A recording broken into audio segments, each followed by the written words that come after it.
Welcome back to another tech video. In this video, I'm going to show you that how you can delete the message from both sides.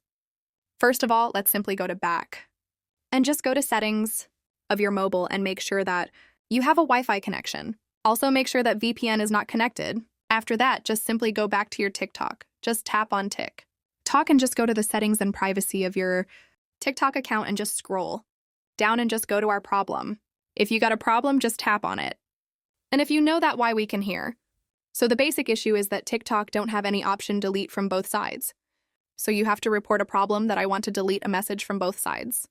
Just simply go scroll down, and as you see that there's in chat with us, just tap on it and wait for a second.